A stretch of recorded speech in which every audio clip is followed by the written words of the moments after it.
Okay, I'm Michael Asbury. I'm a reader in the Theory and History of Art and Deputy Director of TrAIN, the Research Centre for Transnational Arts, Identity and Nation, TrAIN for short. I'd like to welcome everyone to yet another event in the series of live lectures convened by the TrAIN Research Centre. TrAIN is a transdisciplinary research centre based at Chelsea College of Art, but our members are located across the University of the Arts, London. We have members in every college of the university. We have been active since 2004, focusing on questions of memory, identity, and transcultural relations on a national and international level. Although events like this demonstrate our public-facing side, TrAIN's involvement with research is multifaceted and includes the supervision of PhD students, the development of collaborative research projects, and active participation within the curriculum, since our members are involved in delivering courses at graduate and postgraduate levels at the colleges across the UAL. For those interested in more details, detailed accounts on our activities and or are interested in signing up to our social media feeds and so on, please visit our website, which I'll copy in the chat in a short while. Before I pass on to Nela, I would just like to mention some housekeeping notes, if I may. So feel free to keep your cameras on, but please mute your microphones. And also, and I know this is tempting, but could you keep from pressing the take control button, because this causes a lot of unnecessary interruptions. So I think those are the housekeeping notes. So I'll pass on the mic to, so to speak, to Nela, Dr. Nela Milic, who is a senior lecturer and contextual and theoretical coordinator at the Design School at London College of Communication, LCC, and an associate member of TrAIN. Nela will introduce today's speaker and also chair the session. So Nela, without further ado, if you could go ahead. Thank you, Michael. Thanks for this kind introduction. We are having a fantastic guest in our little project. We have large kind of contributors. The project is Postsocialism and Art Research Platform. It's funded by a British Society of Aesthetics and Association of Arts Historians. It consists of the few master classes, 5 in total, and we are trying to gather the interest in post-socialism that exists at the University of the Arts. So we decided we are firstly going to kind of scope the interest in our own house along 6 colleges that we have as an institution. And we are hoping to build a nice network that is, in this first iteration of the project, well informed by some amazing academics. And today we have a privilege to have Professor Madina Tlostanova with us as a contributor to a masterclass that has happened this morning, and we hope that we are not going to exhaust her too much by having her as a guest this evening as well for the TrAIN Research Center. Madina is a decolonial thinker and writer, professor of postcolonial feminisms at Linköping University in Sweden. I'm sure, Madina, you can pronounce that much better than me. It's okay. Linköping is it. I would never even guess that. I know, because who would think that K stands for che or she, right? Yes. But it does.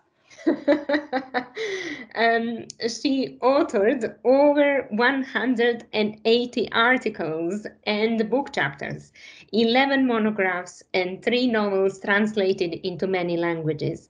Her interests focus on decolonial thought, particularly in its aesthetic, existential and epistemic manifestations, indigenous feminisms and feminisms of the global south, the post-Soviet colonial human condition, fiction and art. Her most recent books include What Does It Mean to Be Post-Soviet? Decolonial Art from the Ruins of the Soviet Empire for Duke University Press, published in 2018. A New Political Imagination, Making the Case, which is co-authored with Tony Fry for Routledge in 2020.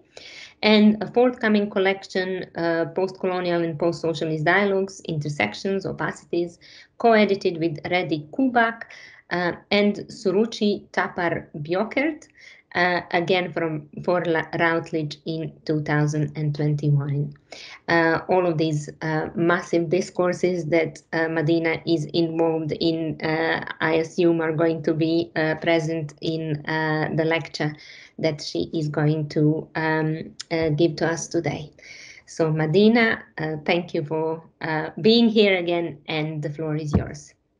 Thank you very much, Nela, for this generous introduction. And as in the morning, I'm happy to be with you, and I'm really excited, and would like to share some of my reflections, I guess, on the topic, as I've been, working for a long time on this specific topic.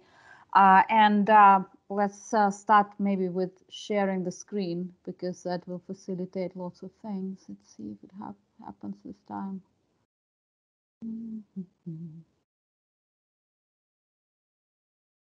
Okay. I hope it works.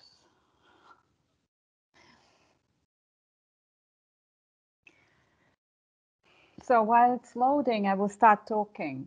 And the first thing, that I started thinking about when this second lecture was suggested, is that when people are, they confronted the description of post-Soviet or post-socialist art, the first thing that comes to mind, especially if we're speaking of people in the West, of course, that don't know many intricacies and differences and nuances within different post-socialist contexts, is that it's somehow art that is connected with communism. So that's why, for example, in the West, more often you find the term post-communist societies and post-communist art. And I think it's very important, because by saying that, they already mean that it's all about ideology. It's all about a specific ideology, which is of course drastically different from democracy, or have you, capitalism, whatever. And in that sense, of course, if you ask an average person who doesn't know much about this art, usually the idea would be like, okay, so this is an art that rethinks somehow the socialist, Soviet, communist legacies, and is either trying to revive them and revamp them, or it's trying to maybe question them in some way. And this is still a very, very common view of this kind of art. And it's true, of course, we cannot deny this, that most of the artists that are discussed in connection with, for example, Soviet Union and also the socialist countries, they certainly, especially in the 90s and in the early 2000s, somehow dealt with this Soviet and socialist legacy. It's true. And so a lot of it was very critical, and many of these artists already in the, during the Soviet times, they were dissidents, they were political dissidents, many of them.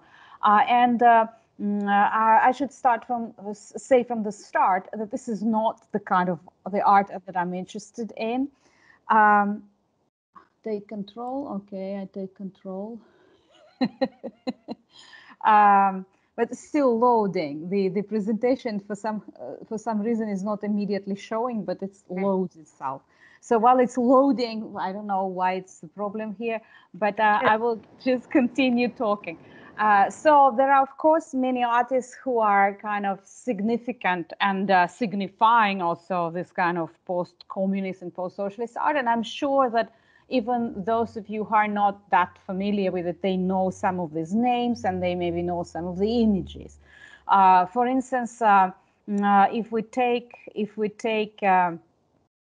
some of the examples like this, like Komar and Melamid, one of the well-known examples in the West, because people immigrated and lived in various countries. Well, now I think they live in the US, if I'm not mistaken.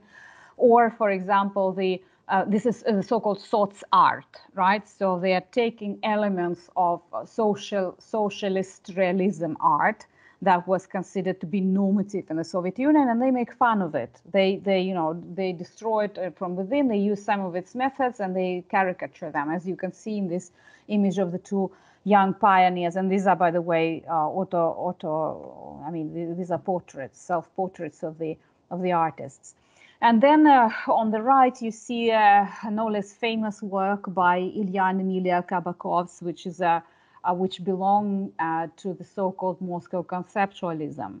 So these works, I would say they are very early, right? And so they are actually start being created in the late stages of the Soviet regime, questioning it, very often politically radical and critical, of course, of the regime.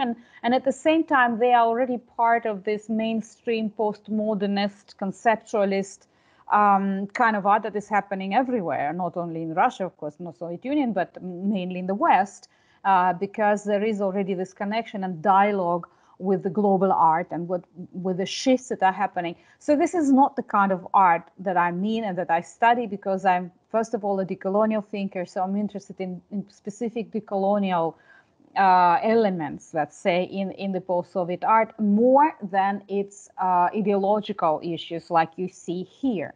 Another example, which also I don't see as decolonial, and I will try to explain maybe why.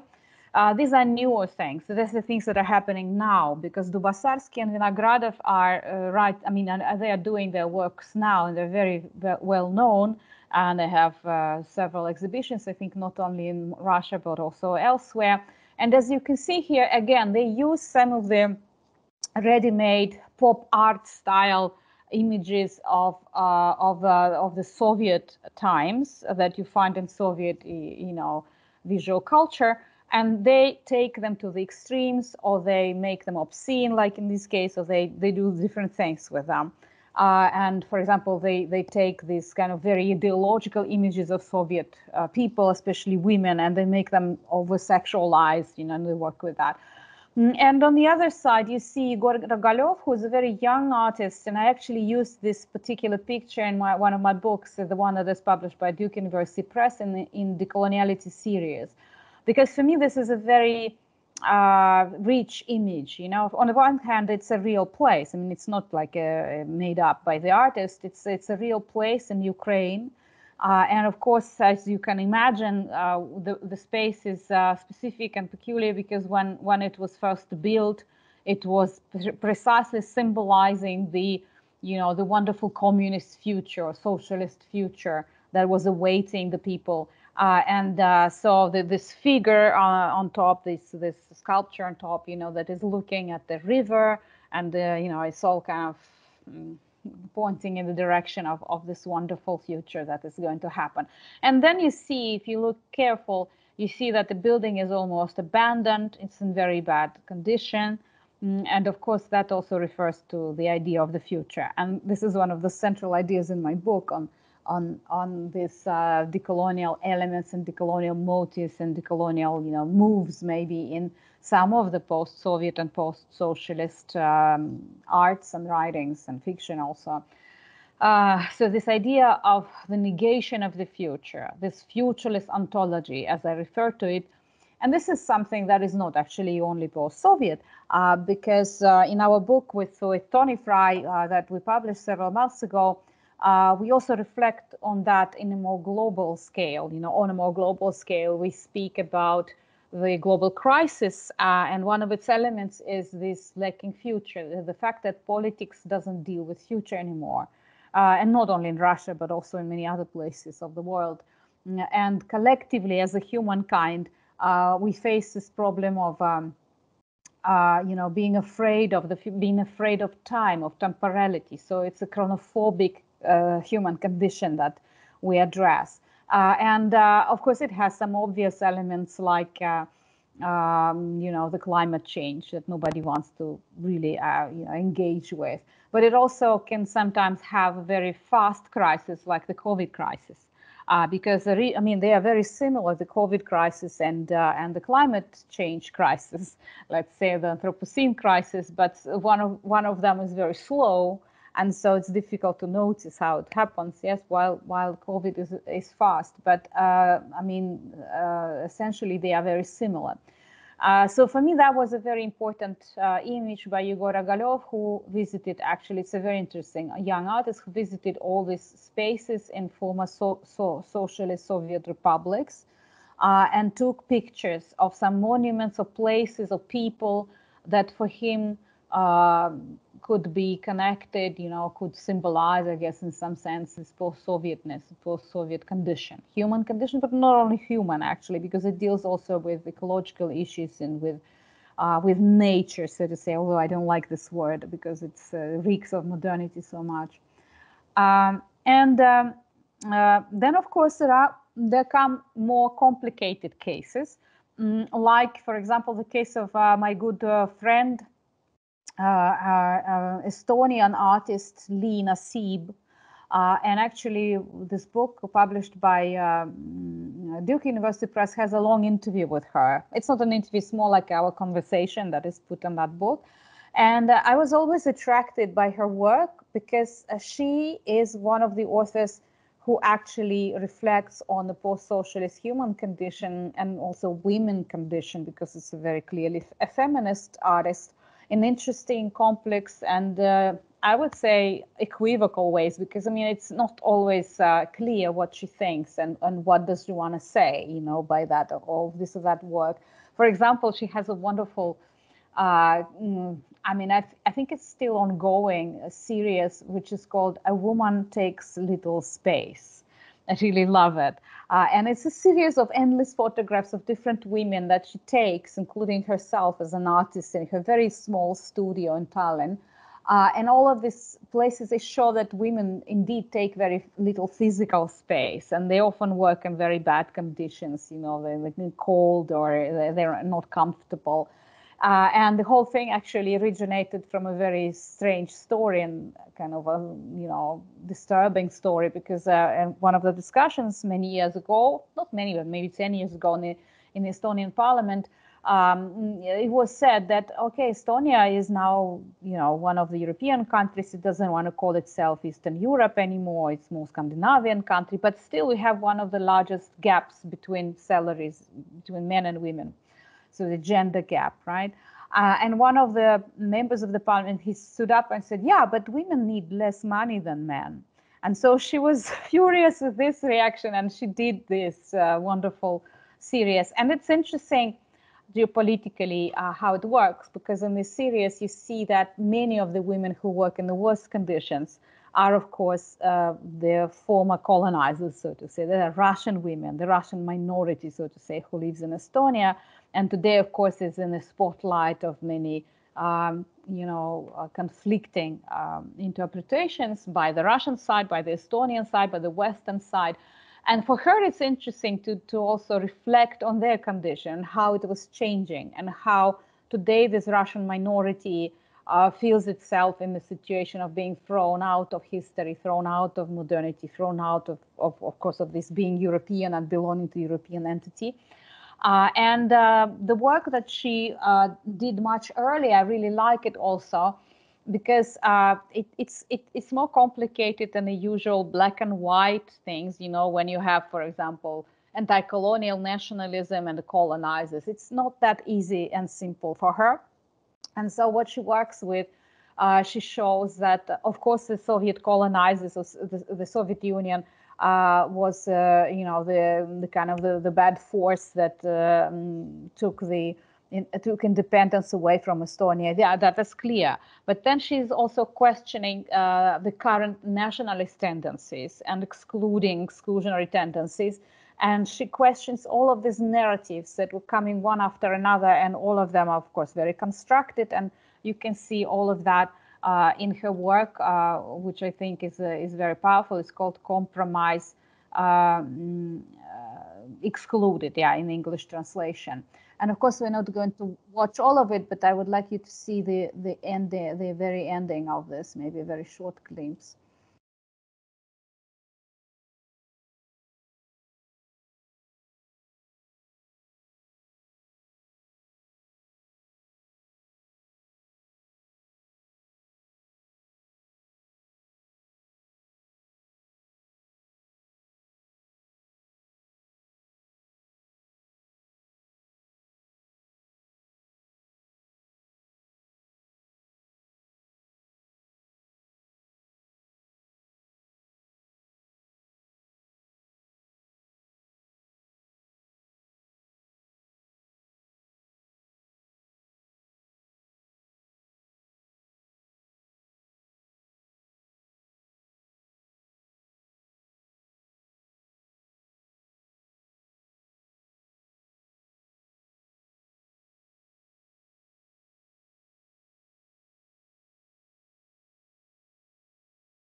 Okay, so this is just a short glimpse, and it's a very interesting work in which, of course, maybe for you it's hard to understand because you don't know that much about Estonian history, and also Estonian history between different larger countries. You know, trying to be this bordering space between, let's say, Russia and Germany, of course, in the first half of the 20th century.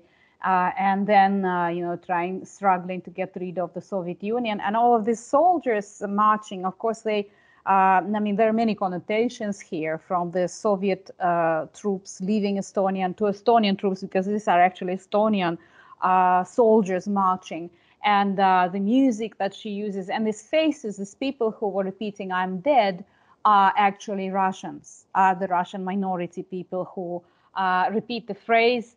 And the phrase itself is also connected with the rethinking of Estonian national identity in independence. Yes, I mean, after they got independence, because one of the problems with even countries like Estonia, to say nothing of Central Asia that I usually deal with, you know, I write more about that, but even in a relatively, let's say, assimilated country that was actually European before it was enforced to become Soviet, still there is this problem of how do we understand our identity, because the constructions of national identity in this case, post-socialist and post-Soviet, right?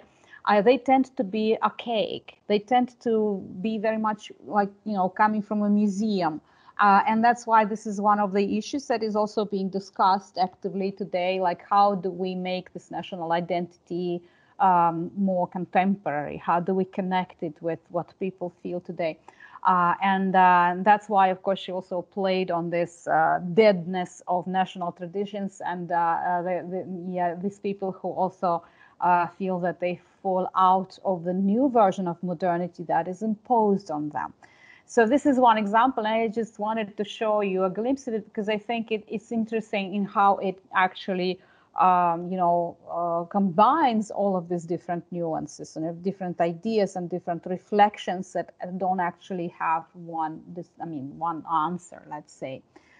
So what I was trying to drive at is that the colonial option, the colonial thinking about art is what, for me, is one of the good tools, applicable tools that helps to understand what is happening in many cases in post-Soviet art.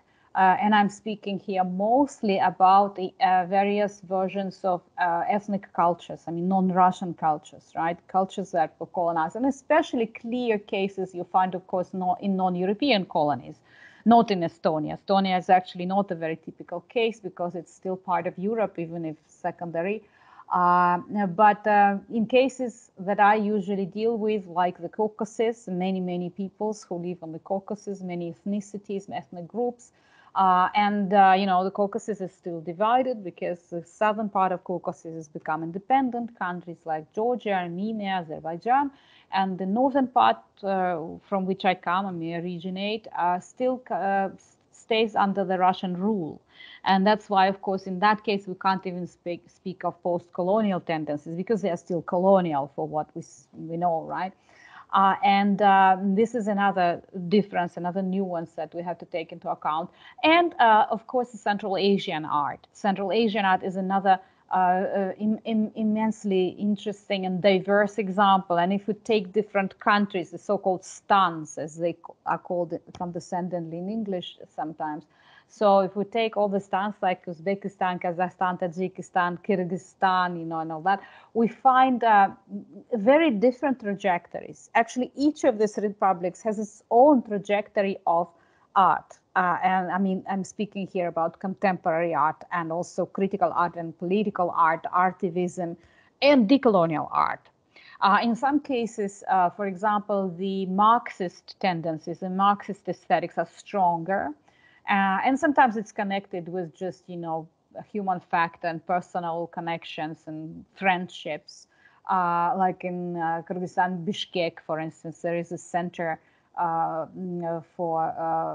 which resembles very much the Что делать group in St. Petersburg and Moscow.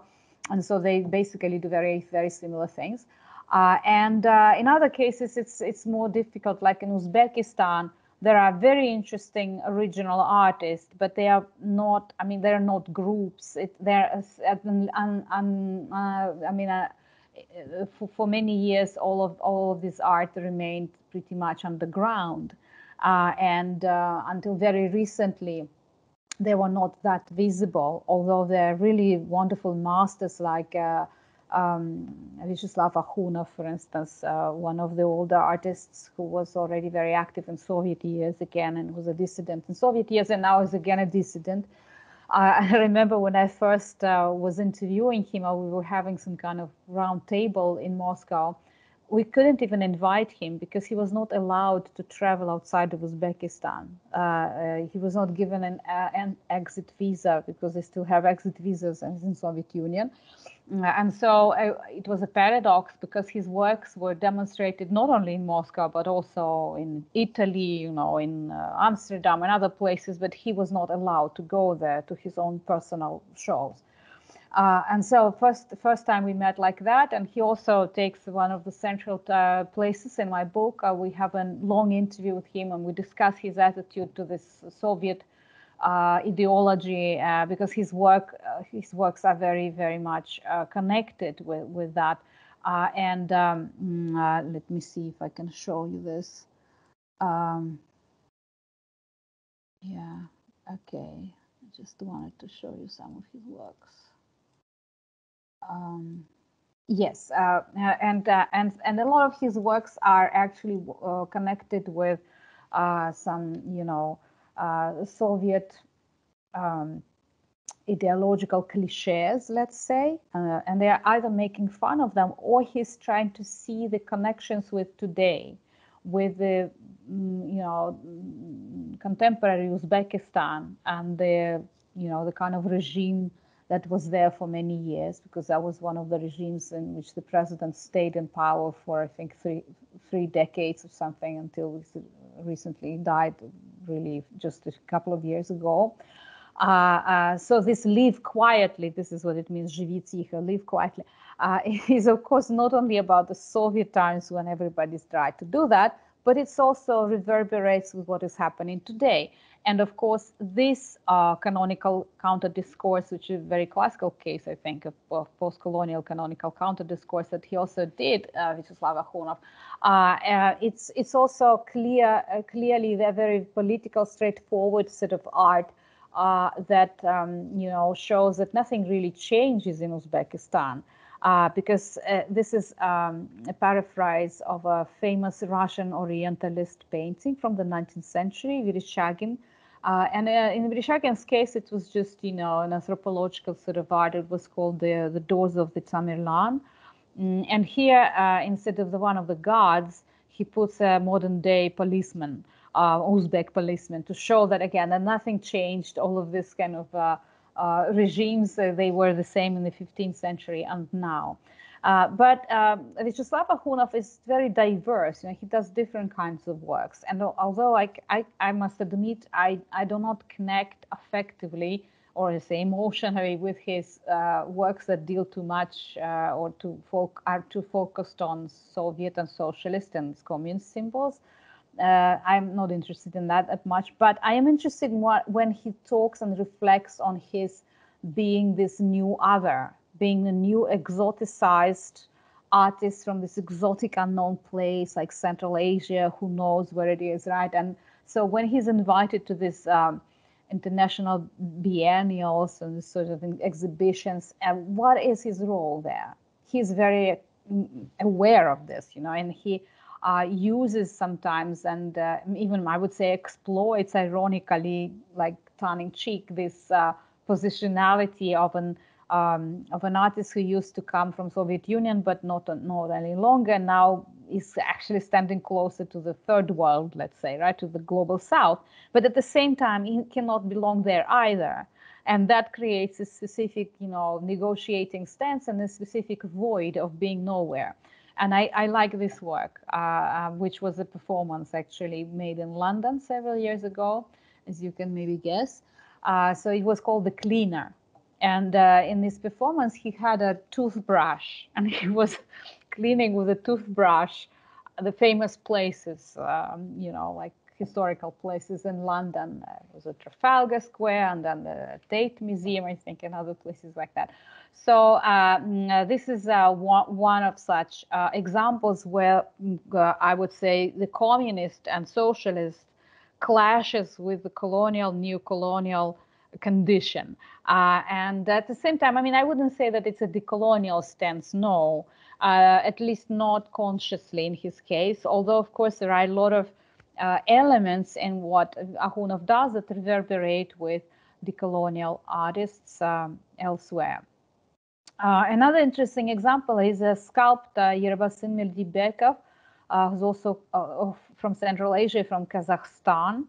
And Kazakhstan is different. It's very different from Uzbekistan, because in Kazakhstan, they're much more developed, critical traditions of contemporary art, some of them more westernized, some of them more connected with the local roots. And the local roots are also different themselves, because it's a nomadic culture. It's, let's say, Muslim influences are much less strong than in case of Uzbekistan. And so anyway, Meldibekov was amazing. And again, he's not a decolonial proper artist, but a lot of the things he does, for me, are interesting because, again, they show this you know, these rough edges, and they show how this post-colonial leaks into the post-socialist and vice versa. Because he was getting his education as a sculptor in late Soviet years, and he learned how to make really good busts of Lenin, as you can see here. This is the first bust of Lenin, right? But then the Soviet Union collapsed, and so this stopped to be a profitable, you know, profession anymore. Because before, of course, you could hope that they will always have some you know, something ordered for him. And so he started playing with this, and this is a series which I really like. It's called Mutations, and you see what he does with this Lenin's bust, how it becomes elongated like a Giacometti style, then it becomes a more like a Chinggis Khan. And here he, of course, makes fun of all these identical monuments of unknown heroes, national heroes that pop up in the squares of all of these, you know, new cities. And nobody's ever heard of these heroes. So some of them are totally invented, or they're not really kind of important historically. And also all of these monuments look really the same, look really identical. So sometimes one wonders, maybe, yeah, they have just one template of, you know, this kind of hero, and then they change faces. But since nobody knew how they actually looked like, you don't have to do that. And the last one is Patrice Lumumba, which I think also is an interesting twist. It kind of takes the whole discussion in a certain, direction, right? And these are also some of his works. The first one is an earlier work, is called Pol Pot, where he worked with the sexual, you know, performances, which were very violent and cruel. And he was working with the idea of an invented country, which was a kind of, you know, a conglomerate of all Central Asian states taken together in a kind of imagined country, where, of course, people didn't have any rights. They didn't have the right to open their mouths and say anything. And this is, of course, the epitome of that. And the other one is a new thing. I haven't seen it, actually. I think it's a project, maybe it was already kind of implemented. It's his playing with the monuments, because Central Asia is one of the places in which, of course, monuments were introduced together with modernity, right? They didn't have European-style monuments before. And if we take such a place as Tashkent, the capital of Uzbekistan and the largest city there, we find that the first European monument, I think, was erected maybe in the very early years, the first years of the 20th century. And it was, of course, predictably a monument to the general governor of the place, von Kaufmann. And then when the Soviet power came, the Bolsheviks came to power, they removed that monument, but they used the grounds of this monument. And then in the next 100 years, 11 different monuments were changed in the same place. It's right in the center of Tashkent. And I remember it was very close to my grandmother's house.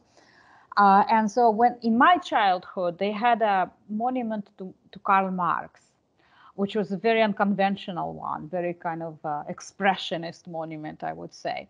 But before that, there was Lenin, there was Stalin at some point even. Then there was some kind of very avant-garde monument that was not actually human, was not resembling a human being or anything. And then now, of course, in independent Uzbekistan, it has been changed again, once again. I don't know if last time or not. And now it's Tamerlan. It's Tamerlan. It's a very kind of imperial, I would say, monument of Tamerlan. And so this is the idea that he plays with. He thinks that the Irvasindi Milibekov says that all of these are like the elements of that you can use in any way. Like when a child plays with this game, you can construct anything with these elements, like Lego. And so basically, his monuments are like Legos.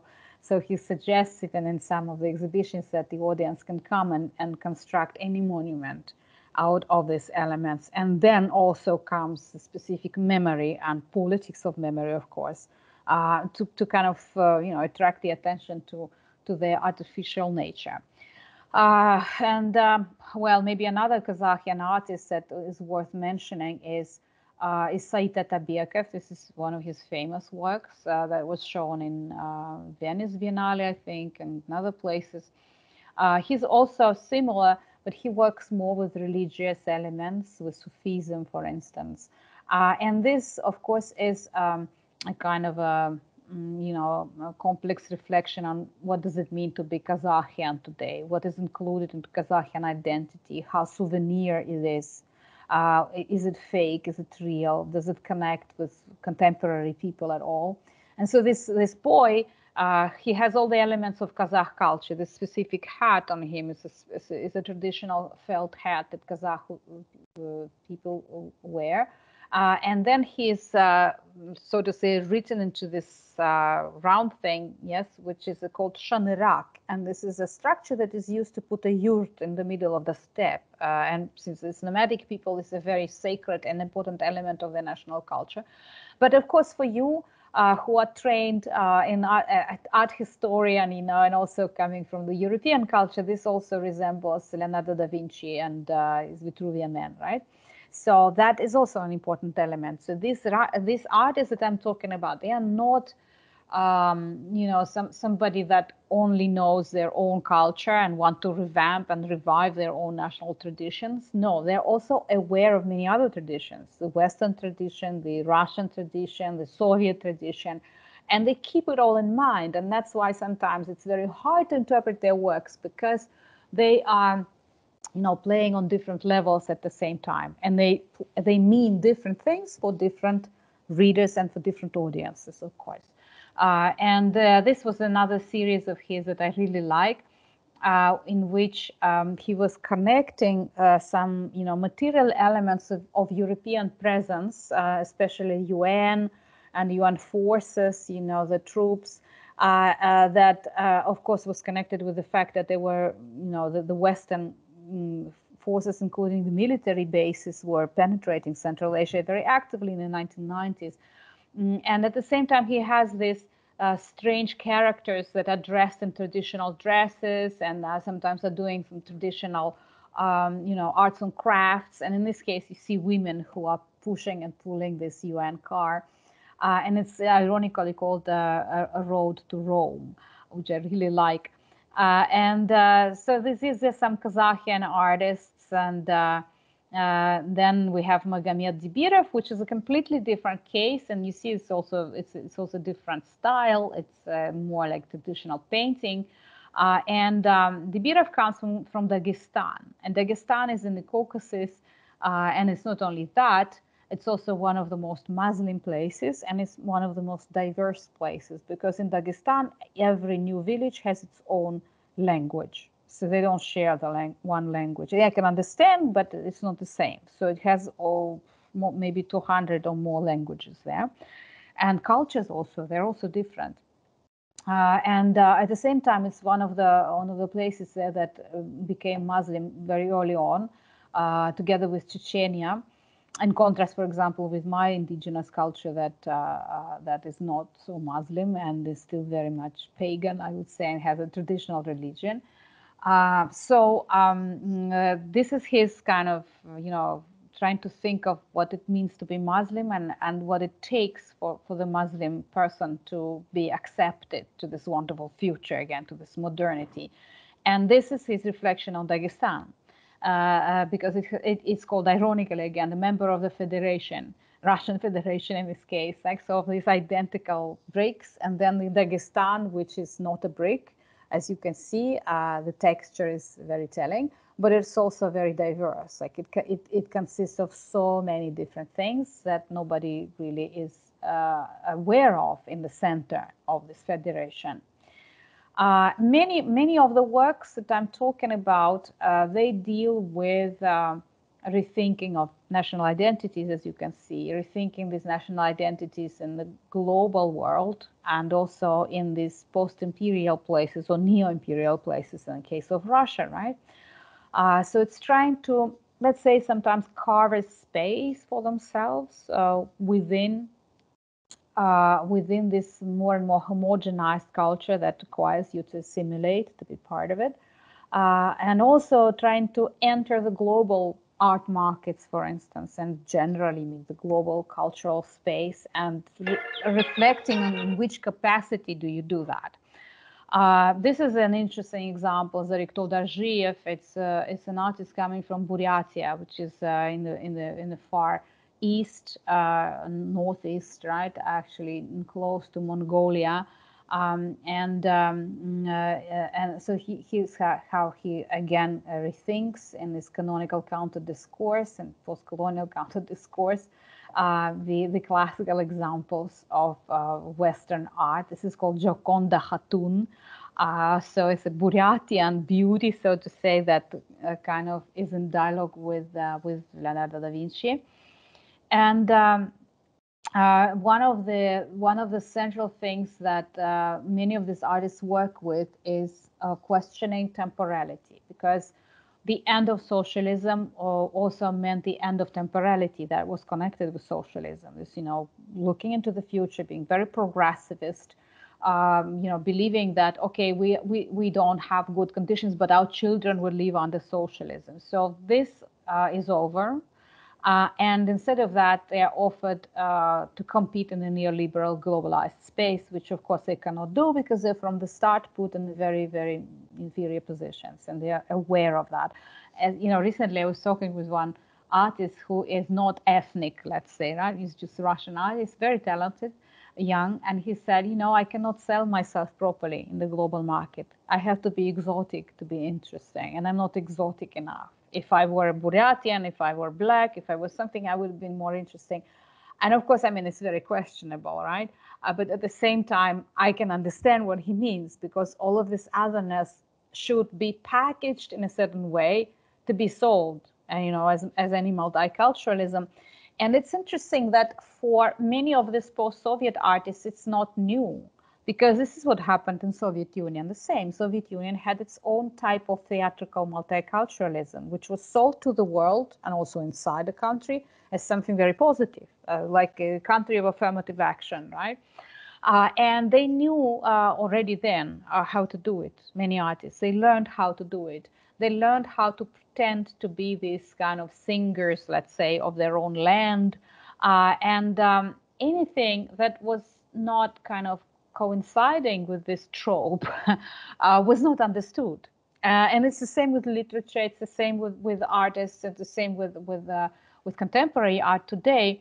And this is what these artists have to struggle with, because if they don't comply with these specific kinds of selling their post-coloniality / post-socialism, of course, they risk not to be noticed. Of course, the topic of, the issue of temporality connects also with memories, connects with these erased memories, forgotten memories, policed memories, colonized memories, and decolonization of memories. This is a very heartbreaking example coming from Chechen artist Aslan Gaysum, whom I really like, and we've been collaborating for many years. And of course, Chechenian culture is one of the extreme examples of this erasing of memory, of these people who forgot. They were forced to forget. Of course, they didn't forget. And they were not allowed to speak about that, what happened to them, the Stalin deportation, and decimation of these people, and then the recent events in the 90s, at least three Russian campaigns, the Russian army campaigns that destroyed this country, almost completely. And so in Aslan's works, it's always this trauma, and for him it's always very difficult to negotiate his space within this Russian culture. And to kind of, think of who I am and do I want my work to be actually represented in the Russian museums or not. And a couple of years ago, he called me, and he was doing an artist book here in Europe. And he wanted to, he was lucky, he got a really good curator to do it under, and then they were doing it, and then they decided to do the artist book in English and in Chechenian, but not in Russian, which again is a very clearly decolonial step, right? A conscious decolonial step. I don't want to use this colonizer's language. And English, yes, but it's somebody else's colonizer's language. And it also allows him to be heard and to be seen and to be to have a dialogue with other people, which is happening today. And I think something similar we find in the case of Taus Makhacheva, another Dagestani woman artist. And in Taus' case, it's very interesting because I also know her very well. We are friends, but nobody knows, not many people know that Taus' grandfather was a famous Dagestani poet, Soviet times poet, who was, I mean, really loved by everyone, but at the same time managed to be okay with the regime. You know, he was never criticizing the regime, and he always managed to stay within these limits of, you know, talking about the people's friendship and all that, proletarian internationalism, but also doing it in a nice way and using some elements of the Dagestani culture, Avarian in his case. And then we get a generation after, I mean, his granddaughter Taus Makhacheva, who already went to school in London, you know, and is a very international, cosmopolitan artist, I would say.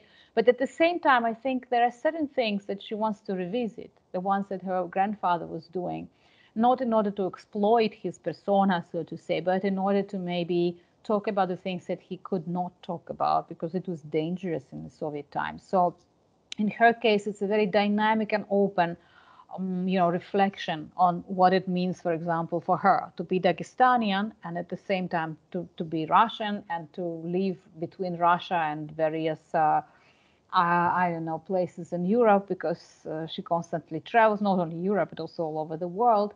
And in some of her projects, I think this reflection becomes very, very clearly decolonial because she's also reading decolonial works and is in dialogue with us.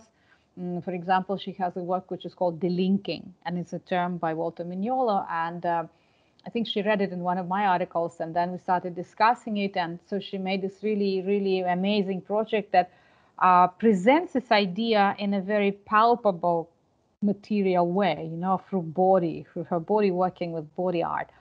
And what I also love about Taus is how she works with the topic of decolonization of museums. Let me show you something from that, decolonizing museums. So because again, it's a very kind of cultured family, you know, and one of her aunts, she works as a director of the Museum of Dagestani art. And so, of course, Taus was very attracted to what kind of objects you have in that museum and what does it mean to have a museum of fine arts in Dagestan. It's not an ethnographic museum proper. It's not a museum of fine arts as you find in, you know, in Europe. It's a mixture. It's a Soviet, typically Soviet mixture with some things that were sent from the center, from St. Petersburg and Moscow to kind of educate the populations in this, you know, small republics / colonies in a certain way. And so she actually made marionettes, you know, the puppets out of these exhibits, out of these objects. That's why it's called the way of an object. And here you see we were actually at one of the first performances of this in Dagestan. I was invited also, and it was actually a puppet show during which they had a text and they were discussing their, you know, how it feels to be objects in a museum. Would they prefer to be somewhere else? And there was a fight between this, you know, painting that was sent from St. Petersburg, Vaznetsov's painting, and these two elements of Dagestani and original indigenous culture, the bracelet and the salt box, that they're saying, we don't like it to be in the museum. We would like to be among the people, you know, and serve the people. So that was her first take on it. And then she made a really fascinating project that I love. And it's called Tightrope. And this guy is actually a tightrope walker, and he's walking very high in the mountains. And what he's holding as a balance are replicas, copies of the more than 60 the most well-known Dagestani paintings from this museum. And of course, she was not allowed to take the originals, but it's interesting, you know, as an idea of this tightrope walker taking this very fragile thing, like a symbol of art, and not just any kind of art, but this specific, very much constructed art, artificially raised Soviet art, because of course in Dagestan there was no oil painting before. It was totally, you know, imposed by the Soviet times and Soviet way of, I mean, aesthetic ways also. Of course, these works are not maybe the most interesting if you take like 20th century painting, but they show the history of the Republic and what was happening.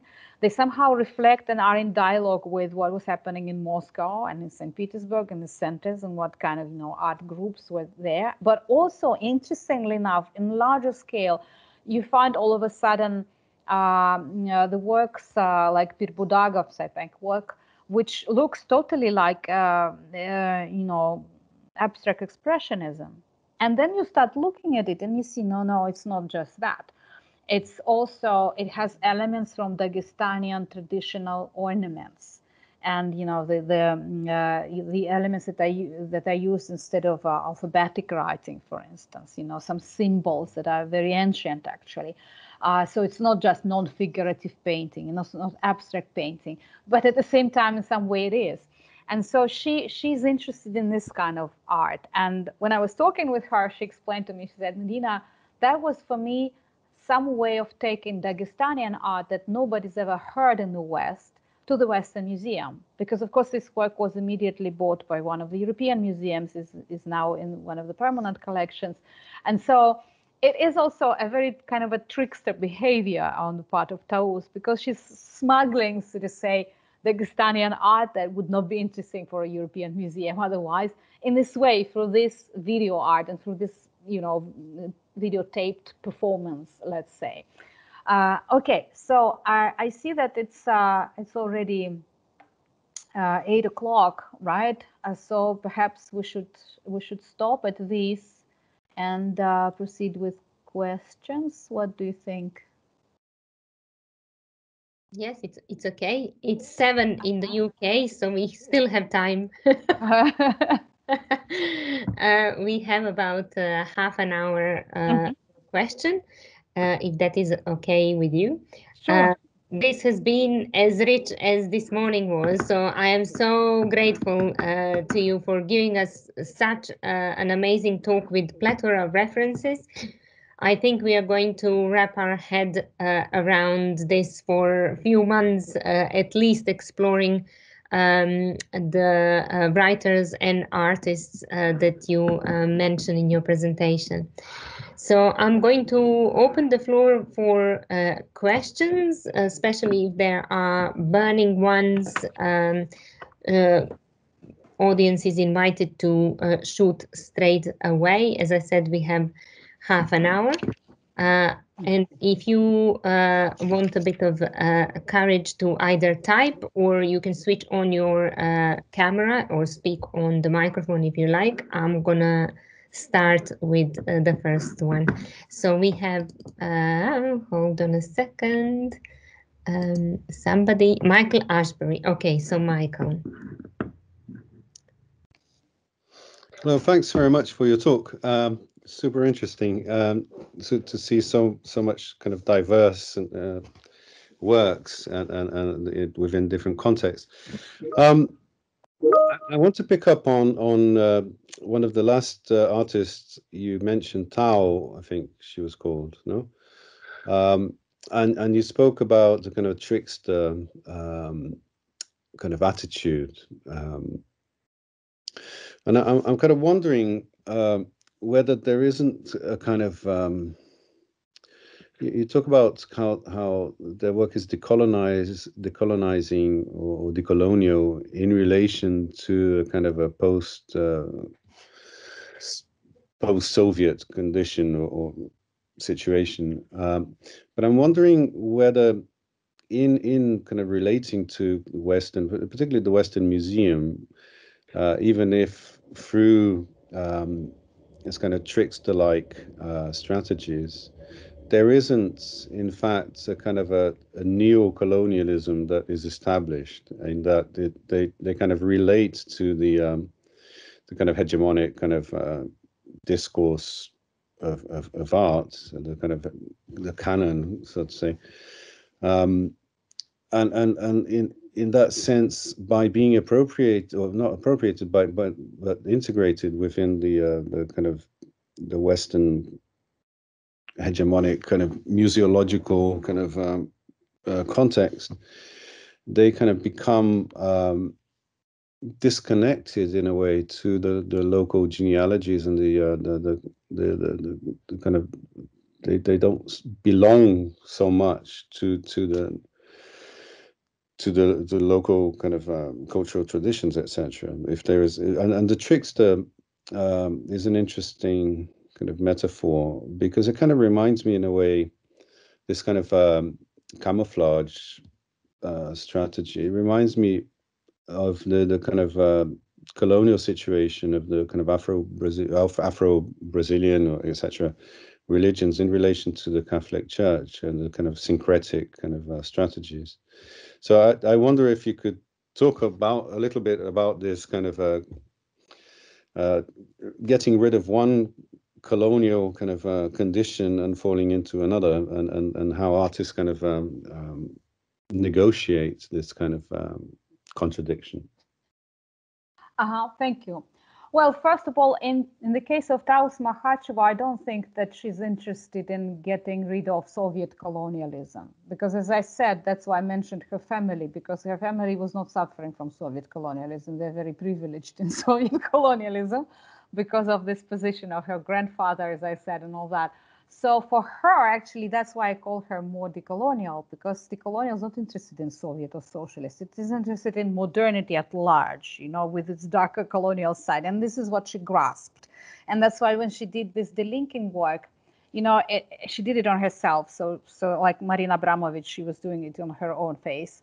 So first they put some henna, you know, ornaments on her, like the pictures on her face, and they were coming from different cultures, Middle Eastern, African cultures, and Indian, different, and they were all mixed. And of course, they were all not just pictures, but they meant something. So they actually, it was a text, let's say, on her face. And then they were putting more and more henna, and then it was all removed. And in the end, her face had traces of this, because if you put henna, of course, it stays orange for another 2 weeks, right? And that was important for her, to show these traces of coloniality, the traces of something. And also the idea that it was only, and is only, the Euromodern tradition that is considered normative for knowledge production, and only one way of making sense of the world. And so that's why she wanted to put it all on her face and connect it and mingle it and merge it and see this collage, right, of things. So it's not even that much socialist or Soviet, you know, it's not dealing actually with this particular type of coloniality. But when I say that she's a trickster, she has the guts to do things. You know, when she's invited, for example, a couple of years ago, she called me and she said, I will be doing something in Pompidou Center in Paris. And I was like, wow. And I thought that she will be just, you know, trying to confine herself. But what she did was amazing, because there was one case in Dagestan when there were two women who were sitting in this very poor museum, and they were just, you know, watching, making sure that nothing happens. And in contrast with the United States, where you have men with gun actually in all of these exhibition centers, there was just two women, and they were knitting there some things. And there came the thief, and he tried to steal the only Rodchenko work that they had, and he tried to escape. And these two elderly women, they jumped and they chased him, and they took the Rodchenko away. And so that was made a homage for them, I guess, because she made a statue of these women, and she put them on her back, and she was carrying it around the Pompidou Center. And of course, it was very interesting to see the people's reactions. Like, you know, in the Pompidou Center, you don't expect a woman dressed in a traditional Avarian dress, carrying some statue behind, you know. And she was actually, she likes this kind of social experiment, like confronting people and seeing how they react. And then, of course, she had a chance to explain. And I think that she always finds, you know, these cracks to enter and bring some decolonial critical or, you know, element into that. And this work that I'm talking about, I think it was bought by Van Abbe Museum in the Netherlands. And of course, Van Abbe Museum is very different from many museums, as you know, and now we actually switched our decolonial summer school to them. Before we were doing it every year in Utrecht University, and now for the second year, it will be done in Van Abbe Museum, because the director is very interested in decoloniality. And the fact that he bought her work for his collection and not something else, you know, from Russia that of course he could do, I think is also important and shows a lot. But having said all that, I think you're right. There is always this danger of being appropriated, and these artists are aware of that. Yeah, they know this. Like Zarik Todorjiv, who knows that if he stayed in his republic, if he stayed and always lived in this Ulan-Ude, which is in the middle of nowhere there, you know, in Siberia, he said that the only way I could sell and any of my pictures and, you know, have a life was to go to offices and offer to businessmen, would you like a portrait? You know, and then comes an entrepreneur and says, I will take you to Moscow and I will open a gallery for you, and then I will make you known in New York. And this is what happened in the last 10 years. But he's very sad when he talks about that, because as you said, there is always this disconnection that happens. And he also said at some interview, he said, you know, when I was going to this one of the best art schools in Moscow, they were teaching us this academic art, you know, and I learned how to do properly academic works. But what I wanted to learn from my grandparents who were living in the village was how they were drawing horses, how they were doing things in that tradition. And so for him, that was comparable. It was equal. But at the same time, the people I'm talking about, none of them are this kind of, you know, authentic artists that are really connected with the indigenous. No, they are already very much spoiled by modernity, I would say, like myself. I mean, I am an indigenous person, but my connections are very problematic with this indigenous culture. I would love to know more about it, but it was not possible. Even to learn my native language was not possible, because living in Soviet Union, I had to do Russian and English and something else, but not the traditional languages. I wasn't really referring to the kind of indigenous kind of, but the different modes of modernity. Yeah, different modes, it's true that they have to select, yes, which one. And I think in most cases, they would rather select the Western one, of course, than the Russian, right? Because within the Russian modernity, you have to still play according to very strict rules, and especially now, when the political situation worsens. So there is a specific kind of historical narrative that they would have to follow. And, you know, there is no such a thing until very recently as postcolonial discourse even. And so I don't think they have much chance there, unfortunately. And at the same time, yes, there is this idea of tricksterism and this camouflaging, as you said, and this being in between, and this kind of, you know, trying to sit on two chairs sometimes. I think it's very much a question of your ethical choice also for many of them, you know, because you select, do you want to become famous? Do you want to become kind of known in this world of art and kind of start selling?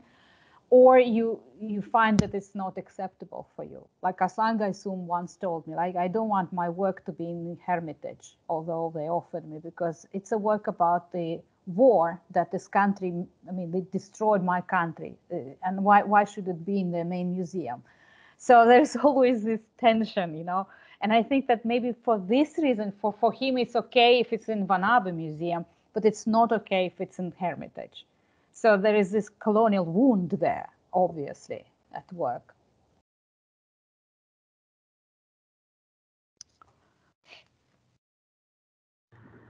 Thank you, Madina. Does anyone else have a question? There's one hand raised, Nela. I can't see it. So whoever has raised the hand, can you please speak or type in Emma? Okay. It's also about that that video work, the final work that we just talked about, the man transporting paintings from one side of from one cliff to another on this tightrope. And I had seen that work in the Liverpool Biennial in 2018, I think it was. But I realized now that you're talking about it that I really did not know what I was seeing. And so I'm thinking about this as a curator as well. So you can bring something into the museum, into the biennial, but it's not really decolonizing at all if you're not equipping or you don't show the context around it. And so I just wanted to ask you this, and how do we as curators deal with this, the fact that it's relatively easy to bring something into a venue in front of an audience, but it's much more difficult to provide. But I'm really glad that I now know a little bit more. And of course, in retrospect, I understand the work in a different way now, and it was a striking work, so it's still with me, and so I'm able to interpret it in a different way now. So it doesn't all have to happen in the gallery at that moment, but it definitely makes me feel like I need to see it again. Yeah. That's good. I think that's the point. Yes, Emma. Yeah, I agree with you. And it's not only you. There are many people who don't know this history, right? And so I saw that in Russia also. I remember there was one work by. We don't know what we don't know. That's good. I mean, you don't have to know, and you can't know, right? It's not and it's also okay to interpret it the way you want, because nobody has like, okay, this is the way to interpret it.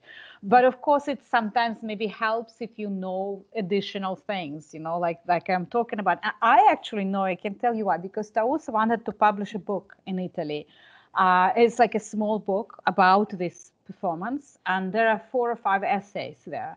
And one of them, for example, is an interview with this guy who is tightrope walking.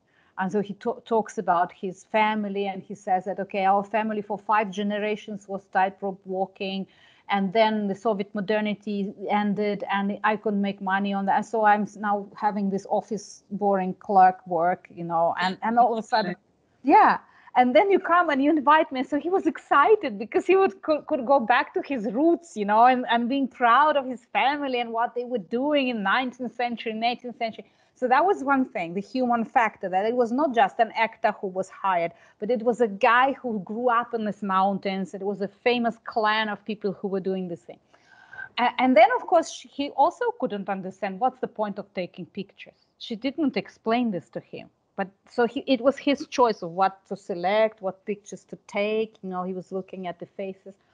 And then she called me and she said, Madina, I need another essay in this book, in this artist's book about this work. And I would like you to write it, because I think only you can write it. And I said, so what is the point? And she explained to me, she said, I will send you all of these pictures, all of the 69 pictures that he's taking. So you can check who did them, the originals, what year. You can actually do research on that and see what did I include in this canon of Dagestanian painting. And I was really excited to do that, because of course I've never heard of these paintings. They're not good, right? So who has ever heard of Dagestanian paintings? But I checked, I learned so much, you know, myself, because of course I was also looking, let's say, as an educated person on that. I was looking at someone with a different background. So I was not just looking at who is there on the portrait. I was looking how is it made and in which tradition and how it connects with what was going on in the world at that point and what kind of art styles were. So that was my way. But at the same time, I come from the Caucasus myself. Dagestanians are my brothers and sisters. We are neighbors. You know, I'm Circassian. They are Dagestanians who live close by in the mountains. We're mountain people. So I was also writing it with that sense, you know, that, and when she read my essay, she said, Madina, it's written with love. And that was the point, you know, for her, that was important. And so I was trying in the essay to explain all that. But of course, you don't have to follow all of this information, you know, and learn why this portrait was made and what is included and why she included some Russian painters who were like, you know. I actually see them very well in the way it's filmed, and you know. I know. Unfortunately, you cannot see them. So I was lucky that I got all the originals, you know, so I could actually work with them. But you are right, you cannot see them, and it's not easy to guess. Because I remember myself, I went in Moscow Biennale when she also was showing it, but she was showing a different version instead of mountains. They had guys from the circus college. So they made a pyramid, like instead of a mountain, like 3 pyramids, three layers of people. And then they were doing the same on top. And it was in the center of Moscow, I forgot which space.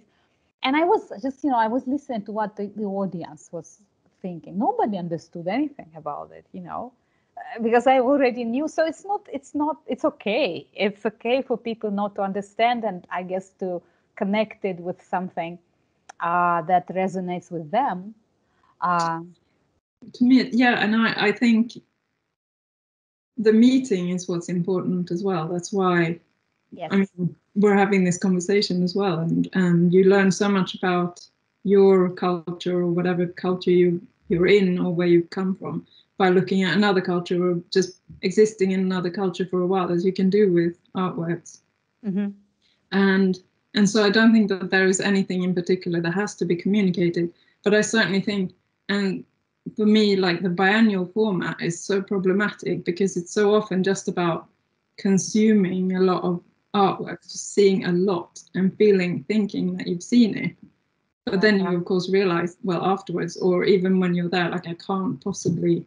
Mm-hmm. And so I just think biennials should, I mean, Liverpool Biennial was also like this. There was so much you could never see it all. Mm-hmm. And a lot of it was time-based. And so you could probably, as a curator, you could calculate how long it would take to see the exhibition. Probably not a lot of people would spend that long even. But anyway, yeah, I agree with you. I mean, I'm questioning this type of things as biennials. But I think what helps is when you have parallel things, when you have also lectures, artist talks, you know, this kind of stuff, not just people coming then consuming, but also, as you said, communicating, talking, discussing things. And when it's in your museum, in the place where you live, you can go back to it. Exactly. Yes, exactly. Thank you, Emma. Thank you. Let me just see if there is any other hand being raised, just in case I don't jump in. Okay, then I want to ask maybe a reverse question to the process that you have just described, because we here at University of the Arts are mostly practice-based researchers. And you mentioned artists who are reading your work and are inspired by it to produce artwork, maybe even around it. So could you tell us a bit more about working with artists as an academic writer?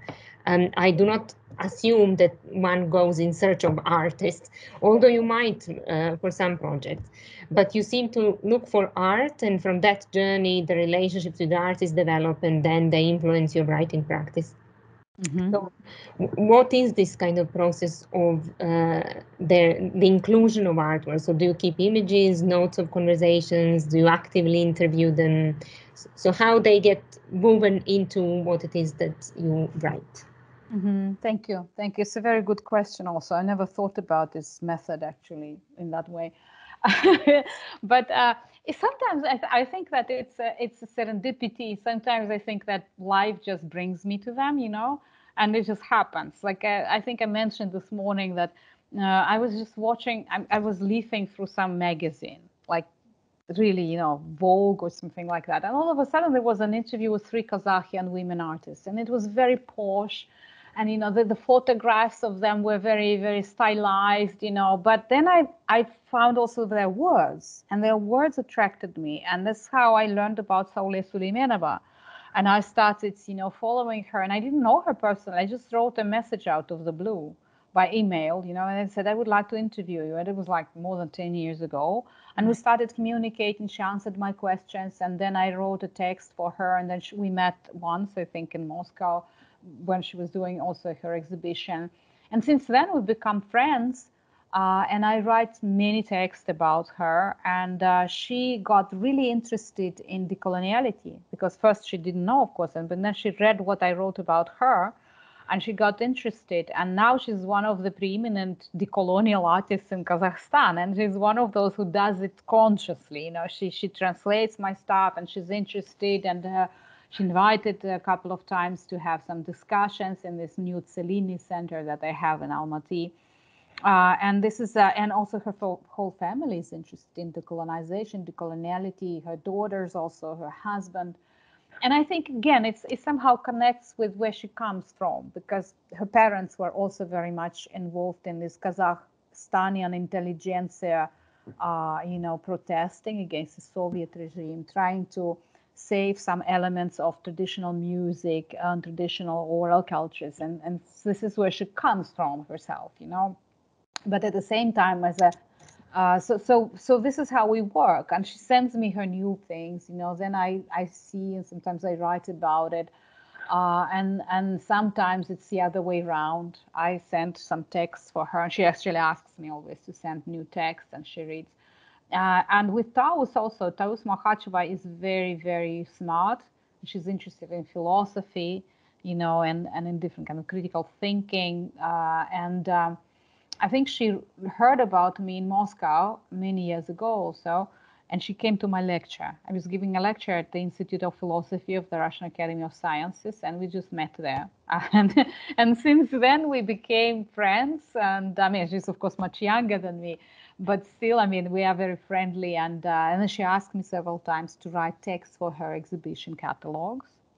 And that was a new thing for me because, you know, when you come from academia, it's a different thing. You write in a certain way. And I love it. I love it so much better to write essays for artists' books and catalogs than deal with these boring academic publications that nobody ever reads. You know, I mean, who reads articles? Who needs this? And then you write something like this thing for this tightrope walker, and then you enjoy writing it, you know, then you enjoy talking with the artist. And the same with Aslan Gaysum also. I don't remember who introduced me to him. Then he asked me to write. And again, I think for him it was important that I'm not just any critic from Moscow, but I am somebody from the Caucasus who knows this hidden history of what happened there, you know. And all of us, you know, we suffered so much. Like my people were almost completely destroyed by the Russians. And 90% of the people were killed in the 19th century. And the Chechenians, of course, also. So we connect for that, you know, and it's a very hard to explain affective connection. It's not a rational thing, you know, but it's something that connects us in a very affective, essential level. With Aslan is more difficult. I also wrote a text for one of his books, the one I mentioned in English and in Chechenian. He wanted this text, on the contrary to others, to be not about his art, not to analyze his art, but more to write about the history and this erased memories, you know, in a certain specific decolonial way. Aslan, I mean, is different. He's not that much interested in theories, maybe, but we connect as people, you know, on this very human level. And sometimes we talk you know, very late and discuss things. But I think for him, it's important to discuss certain things with me. And then he comes up with a new artwork that is not maybe conceptually connected, but is a result of these discussions that we have. And it's the same, it works for me, as I said, the same way. Like I hear this grandmother of his that says, certain things should be left unsaid. And that's her words in one of his recent films. Then I think, yeah, so let's think about what silence means in these decolonial narratives. And the same happened, for instance, with an artist from Iraq. Then she was a refugee in Sweden and now lives in the United States, Haif Kahraman, who just wrote to me and said, I would like to ask you to write a short text for my exhibition. And I wrote it. And since then, we connect. And again, she calls me and she says, oh, I want to do an exhibition in which artists will be, I mean, not artists, but like actors will be reading out your essay.